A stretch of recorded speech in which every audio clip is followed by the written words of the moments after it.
ಮೈಸೂರು ಚಲೋ ಪಾದಯಾತ್ರೆ ಡೇ 3 ಮೂಡ ಹಗರಣವನ್ನು ಖಂಡಿಸಿ ನಡೆಸ್ತಾ ಇರುವಂತಹ ಪಾದಯಾತ್ರೆ ಇದು. ಇವತ್ತು 3ನೇ ದಿನ.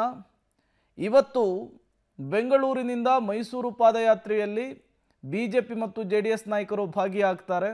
ಇವತ್ತು ರಾಮನಗರದಿಂದ ಈ ಪಾದಯಾತ್ರೆ ಶುರುವಾಗುತ್ತೆ. ರಾಮನಗರದಿಂದ ಪಾದಯಾತ್ರೆ ಶುರುವಾಗಿ 20 ಕಿಲೋಮೀಟರ್ ಸಾಗುತ್ತೆ.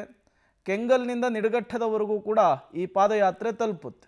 ಮೂಡ ಹಗರಣವನ್ನು ಖಂಡಿಸಿ ದೋಸ್ತಿ ನಾಯಕರು ಪಾದಯಾತ್ರೆಯನ್ನು ನಡೆಸ್ತಾ ಇರುವಂಥದ್ದು.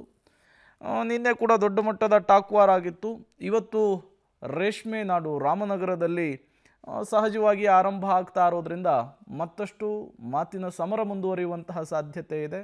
ಇನ್ನು ಹೋದಲ್ಲಿ ಬಂದಲ್ಲಿ ಈ ಪಾದಯಾತ್ರೆಯಲ್ಲಿ ಭಾಗಿಯಾಗಿರುವಂತಹ ಮೈತ್ರಿ ನಾಯಕರುಗಳಿಗೆ ಭರ್ಜರಿ ಸ್ವಾಗತ ಸಿಗ್ತಾ ಇರುವಂತಹದ್ದು. ಅಂತಿಮವಾಗಿ ಈ ಪಾದಯಾತ್ರೆ ಮೈಸೂರು ತಲುಪಿದ ನಂತರ ಅಲ್ಲಿ ಸಮಾರೋಪ ಸಮಾರಂಭವನ್ನು ಮಾಡುವ ಮೂಲಕ CM ರಾಜೀನಾಮೆಯನ್ನು ಕೊಡಬೇಕು ಅಂಥೇಳಿ ಆಗ್ರಹಿಸುವಂತಹ ಪಾದಯಾತ್ರೆ ಇದು. ಈ ಪಾದಯಾತ್ರೆಯಲ್ಲಿ ವಿಜಯೇಂದ್ರ ಅವರು, ನಿಖಿಲ್ ಕುಮಾರಸ್ವಾಮಿ ಅವರು, ಅಶ್ವಥ್ ನಾರಾಯಣ್ ಸೇರಿದಂತೆ ಹಲವು BJP ಮತ್ತು JDS ನಾಯಕರುಗಳು ಭಾಗಿಯಾಗಿದ್ದಾರೆ. ನಿರಂತರವಾಗಿ ಪಾದಯಾತ್ರೆಯನ್ನು ಮಾಡ್ತಾ ಇದ್ದಾರೆ.